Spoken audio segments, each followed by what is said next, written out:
Bonjour à tous et à toutes. Moi, je m'appelle Giorgio Del Grosso. Je travaille à l'OIV, l'Organisation internationale de la vigne et du vin.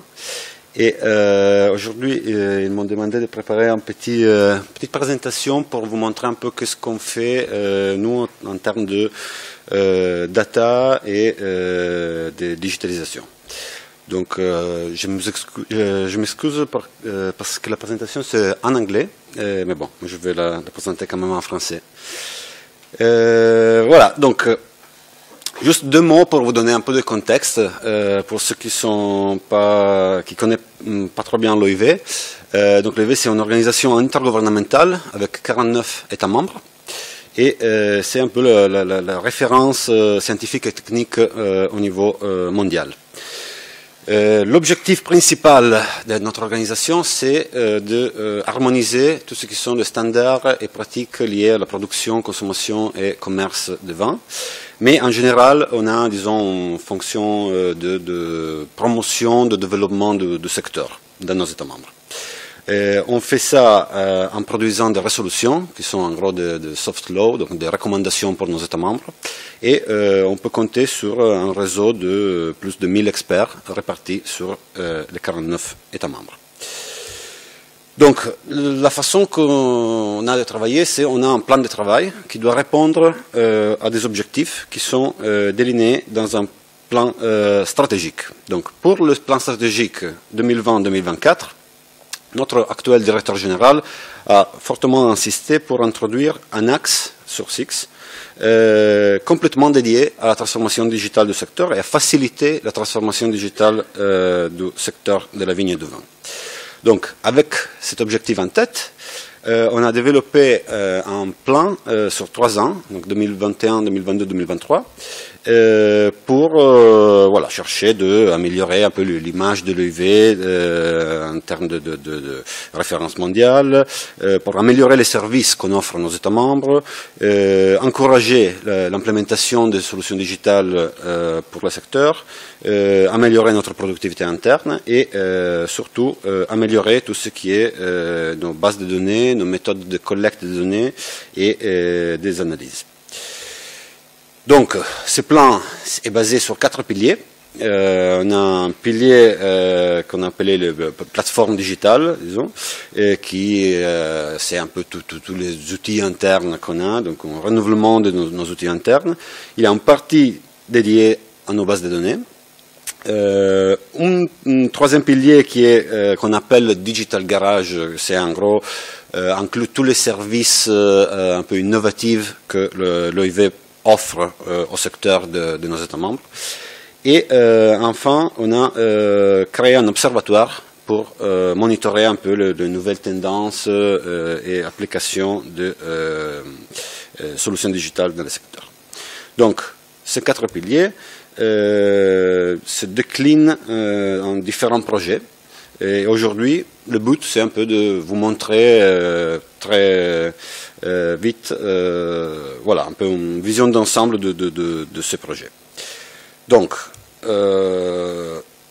on démarre avec le premier pilier. Ça, c'est pas, je crois, de grand intérêt pour aujourd'hui. Donc, c'est plutôt, comme je disais avant, un renouvellement de nos outils internes. Donc, on a créé une plateforme collaborative pour un échange d'informations avec nos États membres, qu'on appelait les Digital Workplace. On a créé notre app, on a renouvelé notre site web, qui d'ailleurs, je vous invite à découvrir.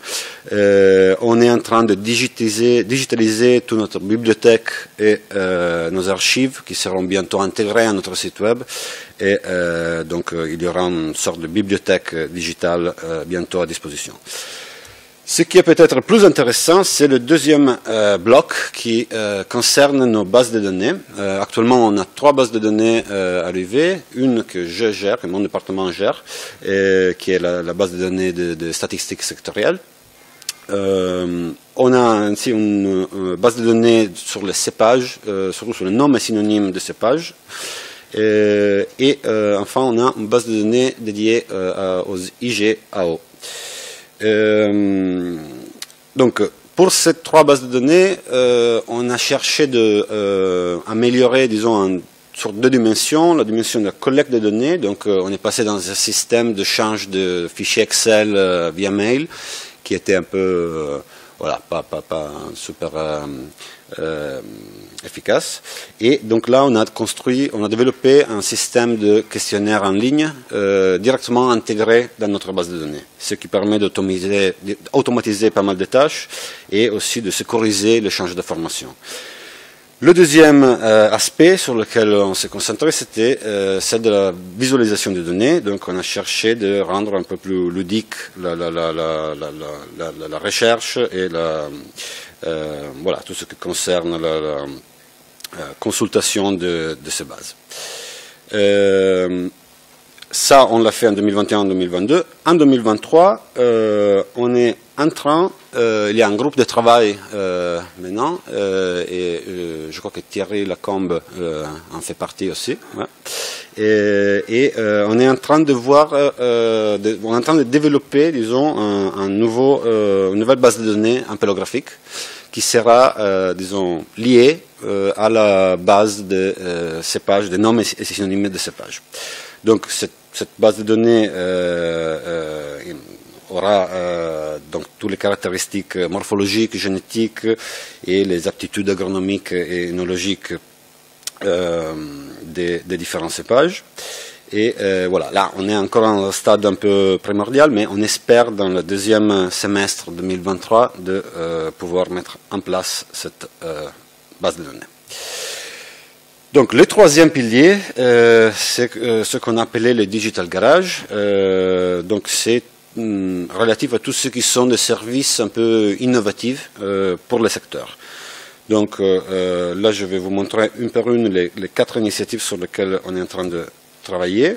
Donc le premier, c'est MedGold. C'est un projet que je trouve très intéressant. MedGold, c'est un projet pilote développé par l'Union européenne en partenariat avec des boîtes privées.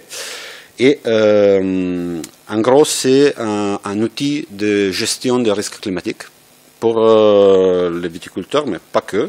En fait, le pilote a été développé sur 3 pays, Portugal, Espagne, Italie, et pour 3 cultures, donc c'est la vigne, le blé et l'olive.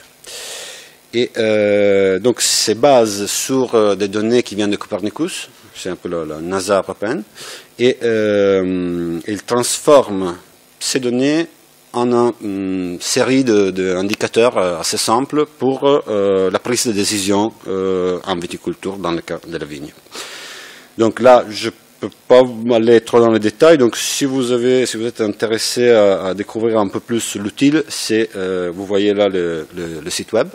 Et donc le projet de l'EV serait de prendre ce pilote et l'étendre au monde entier, donc, ou au moins aux 49 États membres. Bon, deuxième projet au sein de ce troisième pilier, c'est ce qu'on appelle le Lab Work. Ça, c'est un projet qui vise à créer un network d'experts OIV, notamment d'experts de la sous-commission méthode d'analyse. Donc, on est dans le cadre de l'énologie. Donc, OIV experts OIV, universités, laboratoires, centres de recherche, et d'intégrer cette plateforme au sein de notre site web et pour, disons, valider les méthodes proposées par l'EIV, les méthodes d'analyse proposées de l'EIV. Donc, ce serait une plateforme qui permet le partage d'informations et des résultats des ring tests. Et voilà, avec l'idée de créer un peu une sorte de communauté au niveau mondial. Ensuite, on a les concours de vin. Donc ça, c'est un projet dont on parle depuis quelques ans déjà. Donc, on s'est rendu compte que le concours de vin, en fait, ils collectent de façon très autonome beaucoup de données. Donc, on a des données sur le vin. Cépage, indications géographiques, taux d'alcool, taux de sucre, acidité, machin. On a des données sur le juge, profession, nationalité, âge, etc. et on a les données qui ressortent de fiches de dégustation. Et donc déjà avec ces trois catégories de données, on pourrait créer une base de données avec des millions de data points et qui ça serait très intéressant et je crois très utile à analyser. Et donc le but de ce projet, ça serait de uniformer un peu la façon de collecte de données et agréger ces données dans une base de données unique qui pourrait être ensuite mise à disposition de la communauté scientifique pour faire des analyses de différents types. Voilà, là, pour être très honnête et sincère, on a quelques soucis avec les concours de vent même, parce qu'ils sont un peu reluctants à faire ce partage de données, même si on voudrait le faire de façon complètement anonyme, et voilà. Donc, mais voilà, donc on a des problèmes plutôt au niveau politique dans ce cas-là, mais on va voir si on y arrive. Je crois que ça serait un outil très, très intéressant pour les chercheurs, et pas que. Le quatrième projet s'appelle e-Certificate. Ça, c'est une initiative qui vient du gouvernement brésilien qui a nous demandé d'évaluer un peu la faisabilité de ce projet. En gros, ce qu'on voudrait faire, c'est de lancer un projet pilote sur la dématérialisation de tout ce qui sont les certificats qui vont avec les vins exportés. Et donc, ça serait un système basé sur des QR codes qui peuvent faciliter tous les contrôles douaniers et automatiser pas mal de tâches, ainsi que sécuriser l'échange d'informations. Enfin, le quatrième et dernier pilier, c'est l'observatoire qu'on a créé en 2021.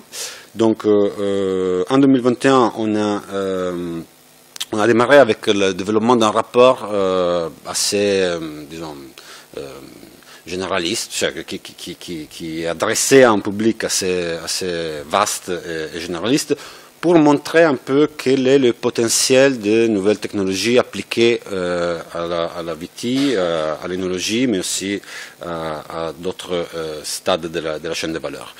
Et donc pour donner un peu une vision un peu d'ensemble, parce qu'on s'est rendu compte que pas tout le monde dans le monde vitivinicole est à connaissance des outils qu'il y a à disposition.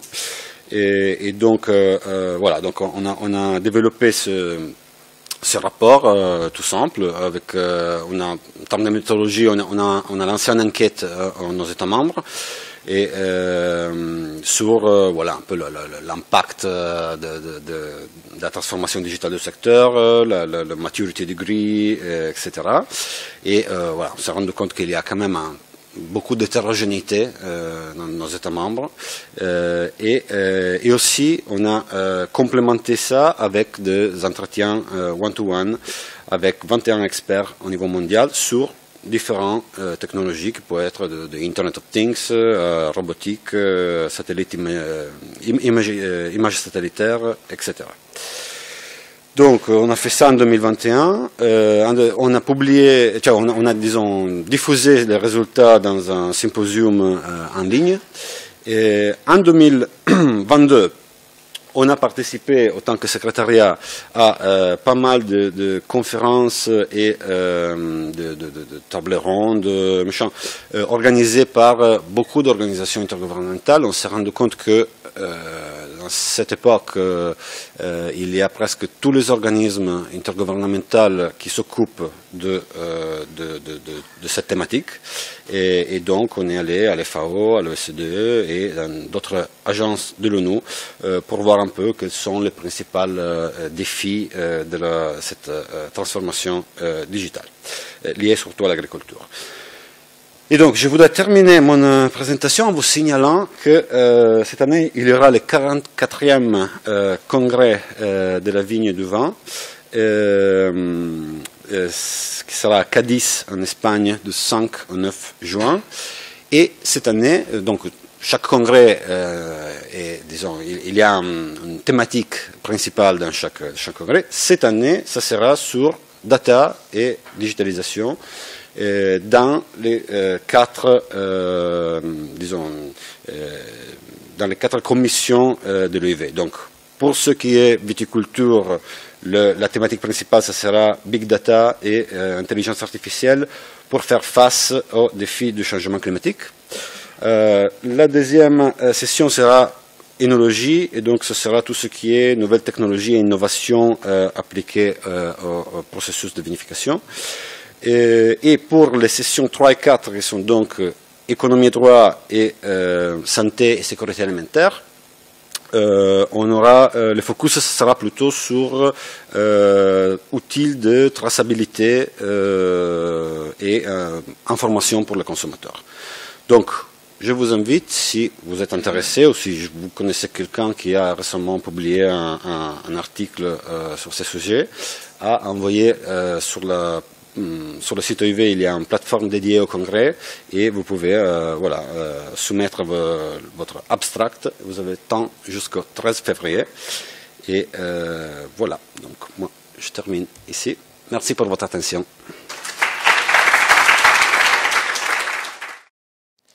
Qui est membre de l'OIV, en fait? Ce sont les États en tant que tels, ou est-ce qu'il peut y avoir, je ne sais pas, des organisations professionnelles, des interprofessions pour être membre de l'OIV, en fait? Au niveau État? Ah oui, c'est des gouvernements. C'est pour ça qu'on s'appelle organisation intergouvernementale, parce que c'est des gouvernements, c'est notamment nous on collabore avec les ministères d'agriculture, qui puis sélectionnent les experts qui composent les délégations. Non, parce que je posais la question parce que ça me faisait penser aussi à l'initiative de l'Observatoire du vignoble, de l'interprofession française, parce qu'il j'imagine qu'il y aurait peut-être des ponts et puis des choses qui pourraient être des données qui pourraient circuler entre les deux entités, mais si elles n'ont pas effectivement de lien, c'est peut-être plus compliqué. Puis après, on peut avoir, on accueille aussi des observateurs, donc il y a des organisations qui viennent autant qu'observatrices.